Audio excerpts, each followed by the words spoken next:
Muy buenas tardes. El día de hoy les vamos a hablar acerca del estilo internacional.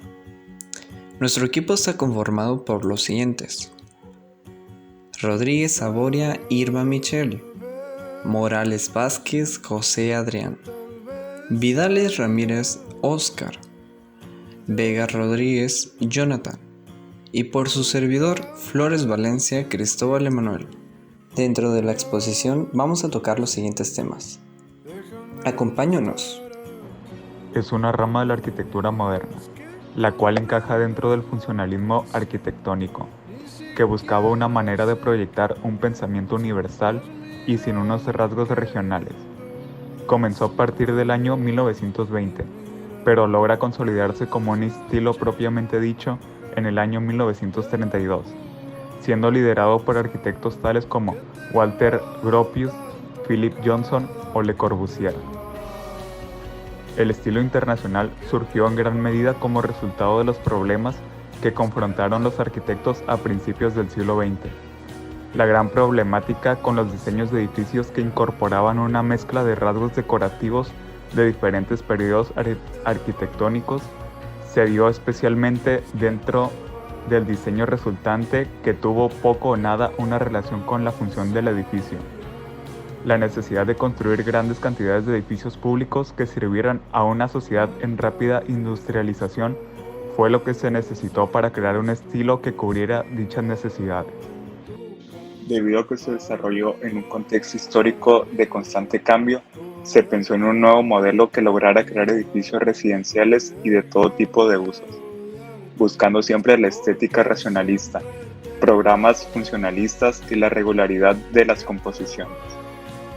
Gracias a la industrialización acelerada de las sociedades europeas y norteamericanas, se empezó a crear una necesidad por nuevo tipo de edificaciones, con usos hasta ese entonces jamás utilizados. Por ejemplo, un edificio dedicado para oficinas, un bloque de apartamentos o unas fábricas nuevas. Dentro de sus características nos encontramos con que sigue constantemente los principios del racionalismo, tales como pilares o vigas de concreto armado. El acero y el vidrio predominan en la estructura exterior, y el concreto se encuentra como un material fundamental, provocando que su existencia no se disimule, incluso se anima y se convierte en elemento decorativo. Además, se encontrarán formas geométricas simples, tales como un cubo, un rectángulo, un cuadrado o un cilindro, dominando siempre la línea recta. Asimismo, el uso de la planta libre se utilizará para proporcionar espacios libres dentro de la estructura, siguiendo siempre el pensamiento de menos es más, el cual hace referencia a la sobriedad y la pureza, recordando las formas sencillas y el funcionalismo. Por lo tanto, se le da una importancia no solo al edificio en sí, sino desde su perspectiva urbanística también. El urbanismo, el diseño y organización de ciudades se convierte en un fin en sí mismo para estos arquitectos. También se encuentra a un alejamiento absoluto de la tradición arquitectónica local e histórica, es decir, el brutalismo arquitectónico, despreciando los valores humanos y sociales al hacer el edificio. Entre los materiales que utiliza el estilo internacional predominan los siguientes: el acero, el cual es muy resistente, ya que está conformado por carbono y hierro; el vidrio, con el cual lograron realizar y hacer paredes en edificios; y el hormigón, así como el concreto, que tanto el acero lograron ser materiales innovadores y muy eficaces en estas fechas, ya que daba a todo el proceso una velocidad dentro de la elaboración del proyecto. Ahora sí, continuamos con los colores utilizados, los cuales son aquellos naturales y fríos, así como gris, negro y blanco. Estos representantes de la materia que utilizaban para la hora de hacer un edificio. Ahora continuaremos con algunos arquitectos representantes del modernismo. De primera mano tenemos quien fue Grant Lloyd Wright. Fue un arquitecto, diseñador, escritor y educador estadounidense. Desempeñó un papel clave en los movimientos arquitectónicos, un diseño en armonía con la humanidad y el medio ambiente, una filosofía que llamó arquitectura orgánica, quien entre sus obras más particulares se destaca la Cascada y el Museo Salomón. Entre las estructuras geométricas, amplios espacios y grandes voladizos formarían parte de las características principales del estilo del arquitecto estadounidense. El arquitecto Richard Neutra fue un arquitecto austríaco nacionalizado posteriormente estadounidense, considerado uno de los arquitectos más importantes del movimiento moderno. Fue famoso por la atención que prestó a la definición de las necesidades reales de sus clientes. Neutra a veces usaba cuestionarios detallados para describir las necesidades de sus clientes. Para su sorpresa, su arquitectura doméstica era una mezcla de arte, paisaje y comodidad práctica, ya que contribuyó a modelar el paisaje con un estilo de vida relajado, abierto y en contacto con la naturaleza. Entre las obras más representantes de Richard Neutra están Singleton House, Desert House y Older House. Louis Henry Sullivan fue un arquitecto estadounidense y ha sido llamado padre rascacielos, igualmente como padre del modernismo, quien fue influyente en la escuela de Chicago. Entre las características de Sullivan podemos decir que basó sus obras en el material y en las exigencias constructivas, y no tanto en la funcionalidad.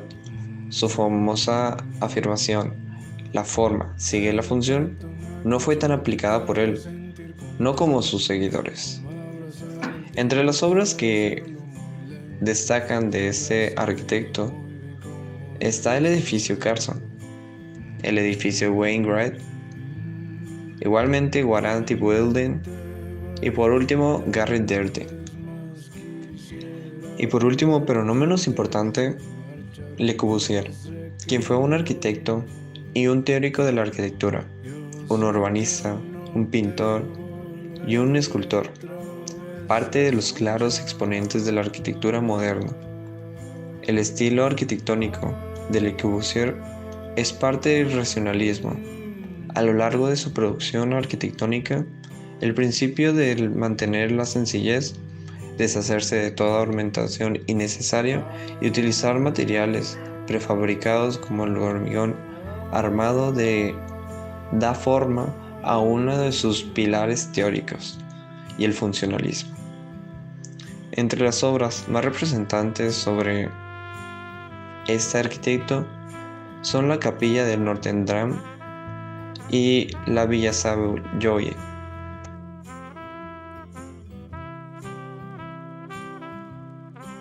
La primera obra es la Villa Savoye, obra de Le Corbusier, construida en 1929. Fue diseñada como paradigma de la vivienda, como máquina de habitar. Esto es, cada uno de los espacios son fundamentales para la vida de sus habitantes. La vivienda, situada en Poissy, a las afueras de París, parece colocada sobre el paisaje. Contiene los 5 puntos para una nueva arquitectura de Le Corbusier. El primero es edificio sobre pilotes, el segundo es terraza-jardín, el tercero es planta libre, el cuarto es fachada libre y el quinto es ventana horizontal. La siguiente obra es la Capilla de Notre Dame du Haut en Rochamps, Francia. Otra obra de Le Corbusier es una capilla de culto católico, considerada uno de los ejemplos más importantes de la arquitectura religiosa del siglo XX. Construida en 1955, la estructura con formas curvilíneas es de hormigón armado y mampostería, y la cubierta está parcialmente apoyada en pilares, por lo que deja pasar la luz. La capilla es singular en el estilo de Le Corbusier, quien este edificio abandona sus principios de estandarización y de la máquina estética, dando lugar a una respuesta específica por el lugar. Propia admisión de Le Corbusier fue el lugar que proporcionó la geometría sobre la que apoyó a su solución. Junto con su herencia histórica como lugar de adoración, Le Corbusier también detectó una relación sagrada de la colina con sus alrededores, las montañas del Jura en la distancia y de la colina misma, dominando el paisaje. La naturaleza del sitio dio lugar a un conjunto arquitectónico que para algunos críticos tiene mucha semejanza con la Acrópolis, desde el ascenso en el fondo de la colina hasta los eventos arquitectónicos y de paisaje a lo largo del camino, ya que no se puede ver el edificio hasta que no se alcanza casi totalmente la cima de la colina.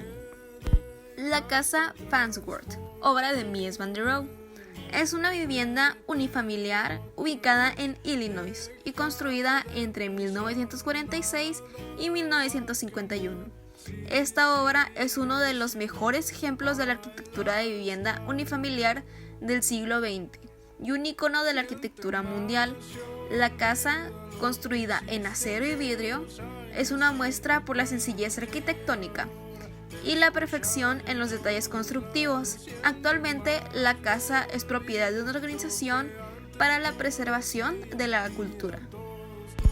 El Pabellón de Alemania, otra obra de Mies van der Rohe, fue el edificio de representación de Alemania en la Exposición Internacional de Barcelona, celebrada en el año 1929, construido con vidrio, acero y distintos tipos de mármol. El pabellón se concibió para albergar la recepción oficial presidida por el rey Alfonso XIII, junto a las autoridades alemanas. El edificio pretendía simbolizar el carácter progresista y democrático de la nueva República de Weimar y su recuperación tras la Primera Guerra Mundial. Este edificio constituye uno de los hitos en la historia de la arquitectura internacional, al ser una obra donde se plasman con particularidad, rotundidad y libertad las ideas del entonces naciente movimiento moderno, y está considerado por muchos autores como una de las 4 piezas canónicas de la arquitectura del movimiento moderno. La Casa de la Cascada, obra de Frank Royard, es una vivienda construida en 1939 sobre una cascada del río River Run, en Estados Unidos. Está redefinido la relación entre el hombre, la arquitectura y la naturaleza, construida en 3 niveles. Su composición es horizontal, aunque algo compleja. El eje vertical queda definido por la chimenea que sobresale por encima de la cubierta. Hoy en día, la Casa de la Cascada es un monumento nacional en Estados Unidos, que funciona como museo y pertenece al Western Pennsylvania Conservancy. El Museo Solomon, obra de Frank Royard, es un museo de arte localizado en Nueva York y construido en 1959. Su diseño fue bastante polémico y criticado, ya que estaba lleno de curvas y de otras formas orgánicas, traducidas en un gran cilindro de color blanco, que contrastaba de una forma bastante drástica con la ya cuadriculada ciudad de Manhattan. Es sede permanente de una colección renombrada y en continua expansión de obras impresionistas y post-impresionistas, así como de arte moderno, temprano y arte contemporáneo. De la misma manera, el museo organiza exposiciones temporales especiales a lo largo del año. El estilo internacional comenzó a tomar forma a partir de 1920 y se consolida en 1932. Los principales conceptos a tomar en cuenta para la arquitectura internacional son: número 1, búsqueda de la estética racionalista; número 2, programas funcionalistas; número 3, regularidad de las composiciones; número 4, exactitud de las proporciones; número 5, subordinación a los materiales; y número 6, énfasis en la técnica. La arquitectura internacional fue el resultado de 3 factores que tuvieron lugar en el mundo occidental: que la industrialización, la mecánica, la ingeniería y la ciencia de los materiales estaban revolucionando la arquitectura. El primer factor fue la incomodidad de algunos arquitectos con el eclecticismo y divergencia de estilos arquitectónicos a finales del siglo XIX, pues se tomaban detalles ornamentales, características y elementos formales de los más diversos estilos y periodos, sin obedecer en ningún momento a la relación entre la forma y la utilidad de las edificaciones. El segundo factor fue la industrialización acelerada de las sociedades europeas y norteamericanas. Comenzó a crear las necesidades de nuevos tipos de edificaciones, con usos hasta entonces desconocidos, entre ellos el edificio de oficinas, el bloqueo de apartamentos, las nuevas fábricas preparadas para albergar novedosas maquinarias y gran cantidad de obreros.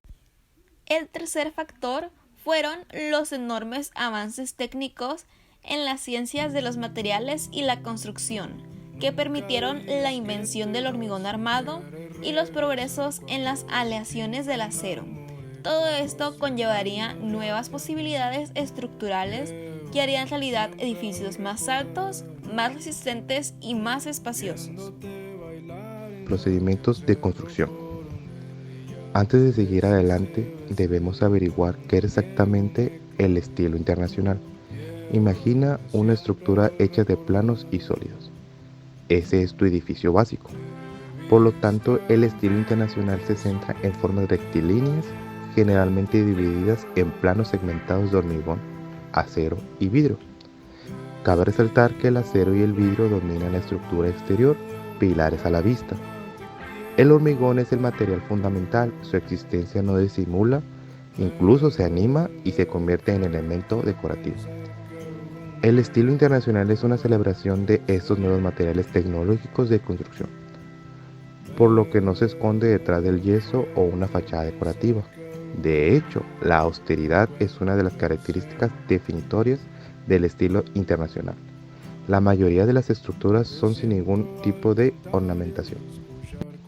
La tecnología fue un factor crítico. La nueva disponibilidad de hierro y acero barato, junto con el descubrimiento a fines de la década de 1880 y 1890 de la estructura del esqueleto de acero, todo eso hicieron que las tecnologías tradicionales de construcción de ladrillo y piedra fueran obsoletas.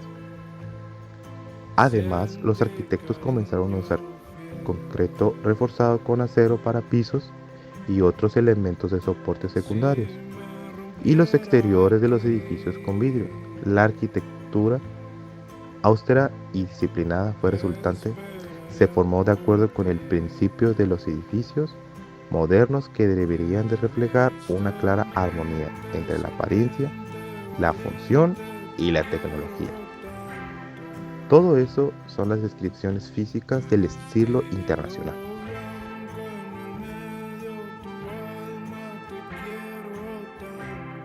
Y continuamos con las ventajas o beneficios.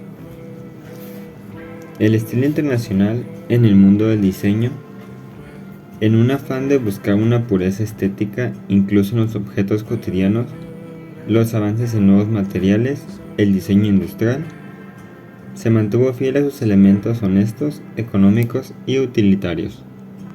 Para dar inicio con los materiales. Para que este estilo se implementara, se usó el hormigón armado, el cual era agregar varillas de acero en el centro del concreto, para fortalecer la estructura, al igual que la aleación de acero, que ésta se refería al reforzamiento de materiales con elementos químicos para mejorar sus propiedades mecánicas y aumentar la resistencia. Como se aprecia en el edificio, también se observa que se implementaron también grandes ventanales en distintos proyectos. Esto se implementó ya que generaban muy buena iluminación. Estructuras más resistentes. Con estos materiales reforzados se pudieron fortalecer muros de voladizos, vigas y columnas. Funcionalidad. Para este estilo, los arquitectos se basaban principalmente en los requisitos del usuario. Esto para mejorar su funcionamiento del edificio y construcción, cumpliendo satisfactoriamente las necesidades del usuario por completo. Y por último, las desventajas. Como se aprecia en la imagen desde un inicio, se puede observar algo que los edificios tienen similares. Más que nada, los diseños simples. Para este estilo se utilizaban más las formas rectas y superficies con acabados lisos y pulidos. Por lo general se trataban más las plantas alargadas. Esto hizo que disminuyeran los ornamentos decorativos y el color. Otro punto que se observa también en el edificio de la derecha y el de la izquierda es que ambos tenían techos planos. Costos.